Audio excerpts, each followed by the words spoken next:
My husband said he would leave me in a heartbeat if his deceased wife walked through the door, and I had to do damage control while feeling like crap because we were with our friends. Posted by you/no context 7758. My 34F husband, 37M, was married once before me. She was his high school sweetheart.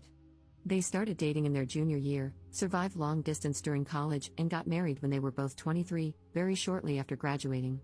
She passed away unexpectedly at age 26 from an aneurysm, which obviously devastated him, especially because they were so young. They never had children. He contemplated never remarrying because he was so heartbroken, but we ended up meeting about 4 years after that. We got married when I was 31, and he was 34, and we now have 2 children. Last night, we were at a friend's potluck gathering.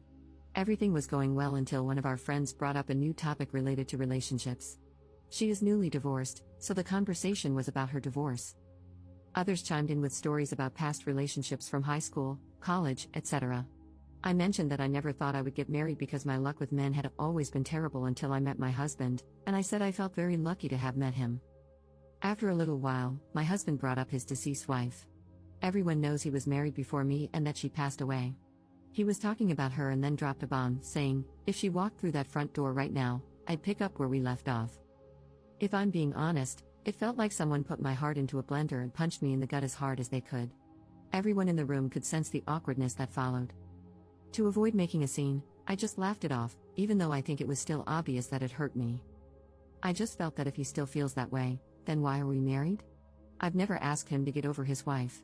I have never experienced the loss of a spouse or even a partner, so I'm unsure how that feels. But I would never say something like that in front of my new spouse. After the gathering, we left, and I did not speak to him the entire car ride home or much the entire night. I did tell him that what he said hurt my feelings deeply and that we could talk in the morning once I had calmed down because I didn't want to say something mean to him. I ended up sleeping on the couch because he wouldn't leave me alone. It's now the next morning, and I barely slept. He is still sleeping. I'm not really sure what to say or what he will say. Relevant comments. Commenter. It's one thing to acknowledge a deceased partner and know that if they were alive, you wouldn't be together because you wouldn't have met in that capacity. But he was disrespectful and hurtful on another level. Did he just lob this bomb for no reason? Like, was it a pass the salt? And by the way, I would drop off for my dead wife in a second.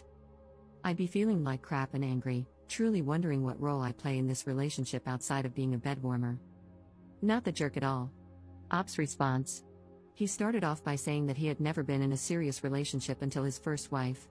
He had little relationships in middle school and early high school, but she was the first one he ever felt serious about. Then he said what he said. Everything was fine until he said it. I'm also not opposed to him speaking about her, we've talked about her before. Commenter 2. He probably could have worded it better, but the only reason you're where you are is because she isn't. It's not that he doesn't love you more than anyone on earth, but she is an idea that still seems ideal in his mind. You may also not fully understand the depth of their bond, given how long it lasted. I don't blame you for being a little taken aback, but he's there for you, loves you, and is committed. Isn't that enough? Ops response. Yes, I've acknowledged that the only reason I am together is because she is gone. That is obvious, and anyone with a brain would piece that together quickly. It's just that what he said was mean. He could have kept that to himself. I would never say something like that to him or in front of him, even if I felt it. Commenter 3. Okay, what else did he say? Because I absolutely, 100% believe that he said this hurtful thing, and it has stuck in your mind, bothering you. You are not the jerk for feeling normal human emotions. Just as I absolutely, 100% believe that this is not the entire story. You laughed it off. He tried to talk to you about it, but you wouldn't listen. I mean, yeah, from what we know here, you're the jerk. You pretended you were fine with the comment, then you flipped and said you weren't. Then you refused to accept any kind of open communication about the issue. That sounds kinda like a jerk move to me, and the absolute lack of details doesn't help your case. The fact that you are willing to talk about this with internet strangers but not your partner is also not a good look. Are you the jerk for feeling hurt? Not at all. Are you the jerk for crapping all over your husband's mistake? Yes, you're the jerk. I hope you approach the morning discussion with a calm head and an open heart. I hope you process your feelings. I hope your husband apologizes for hurting you. Ops response. I did not say anything after it happened because I was shocked, hurt, confused, and embarrassed. It came out of left field.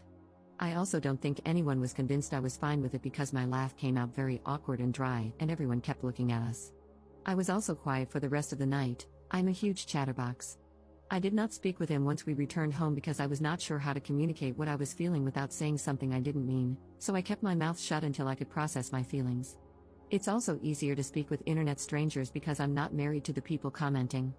I'm just venting here. What I say here doesn't matter in my marriage. I provided fewer details because I didn't want this to be too long. Some people prefer when you get straight to the point and only include important details. However, since I'm new to this app, I wasn't sure how much detail was enough, if that makes sense. And lastly, I'm not the jerk for being upset, but I am the jerk for being upset. That's basically what you've implied. If you read some of my other replies, not saying that you need to because there's so much to read here now, I've explained to people that I was patient and understanding of my husband's grief for years.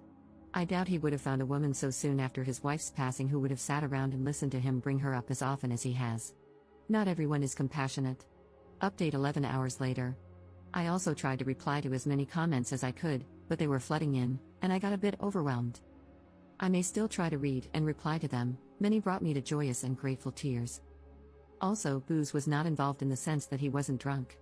My husband is 6 feet 3 inches and almost 250 pounds. He had eaten quite a bit and had one beer. He was practically sober. Anyway, we talked. I asked him to let me go first and not to interrupt. He doesn't usually interrupt anyway. This isn't verbatim, just a rough sketch of how things went. I also included points some of you made, without mentioning that I posted about this, of course. I just want to say that I do not hate you for what you said. I understand where you were coming from. She died, and it was something neither of you saw coming. I could never ask you to get over her or to forget her because I know how much you loved her. She was your first love. I do understand that if she hadn't passed, we likely would not be together, and you too likely would be. I have always understood this. But to say what you said hurt my feelings and embarrassed me. Even though her coming back from the dead is impossible, if it were, you would leave me and the children? It was probably one of the worst things anyone has ever said to me. It is clear your feelings about her are still raw, and it still hurts. I want you to get counseling, and I want couples counseling very, very soon.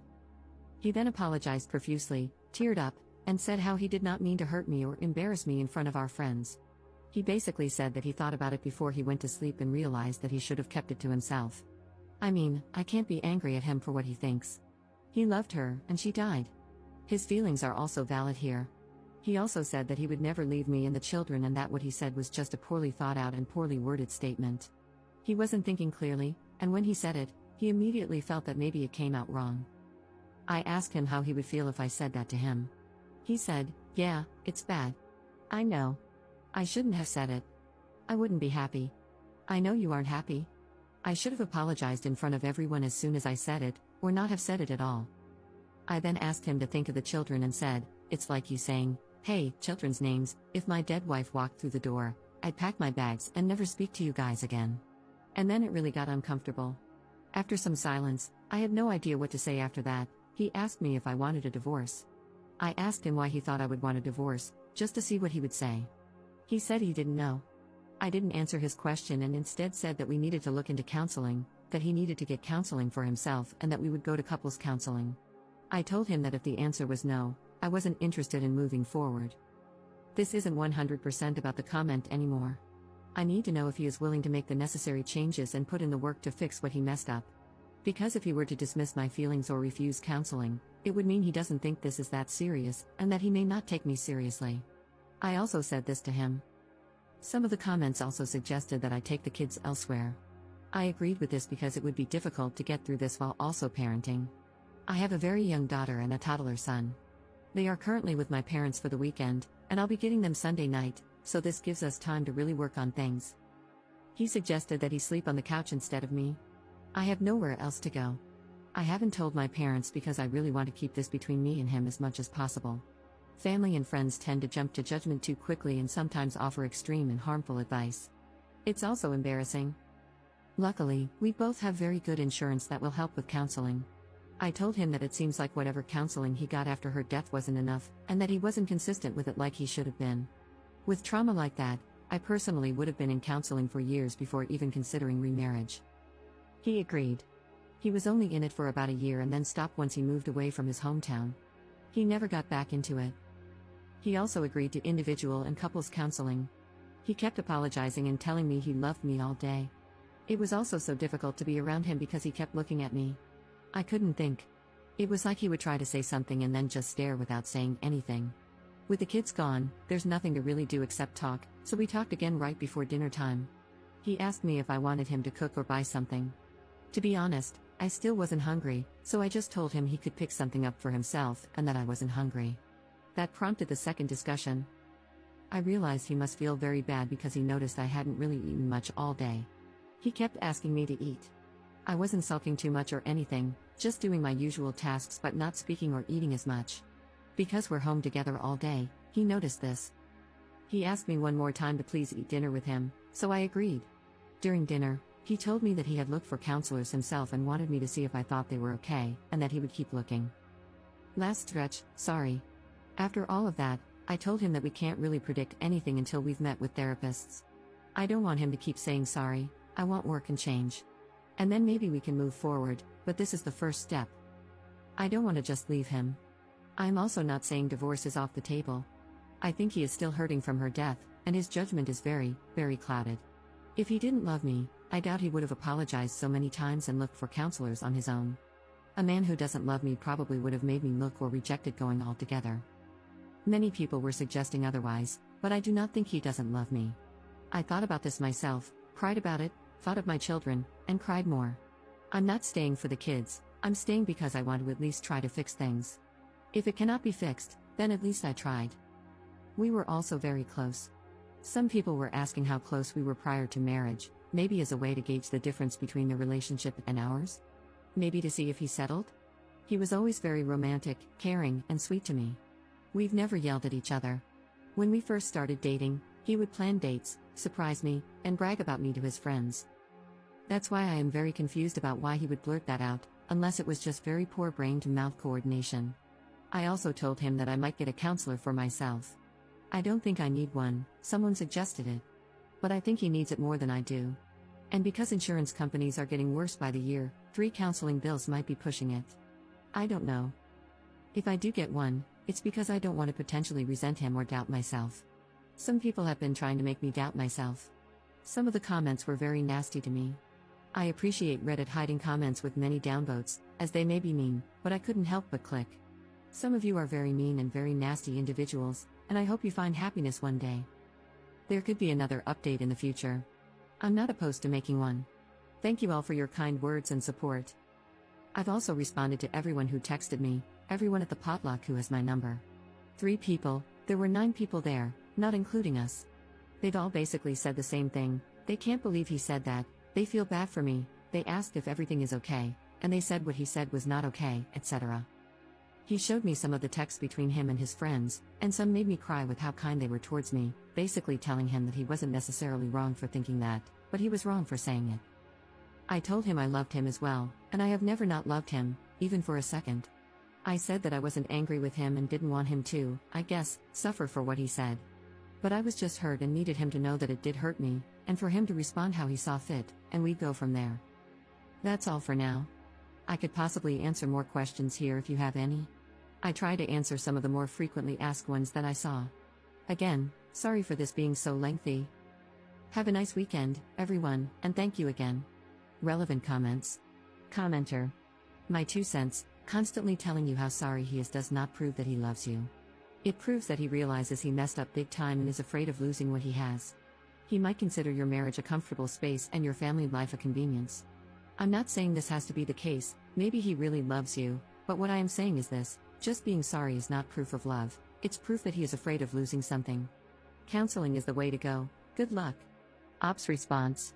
This is what I've been thinking, actions speak louder than words. Some people are upset that I want him to put in the work for whatever reason. I doubt many of these people are married, divorce is not like breaking up. It's a huge deal. We have built a life together. Him showing me that he loves me would mean going to therapy to help himself, because that would make him better in our marriage. It's clear he hasn't healed enough to be present for me, and that is unfair, his own recent words. Commenter 2. I guess I'm the only one who thinks she is taking this way too far. He apologized and admitted that it was a half-formed thought that didn't come out right. He didn't seem to make excuses, just explained why he said it.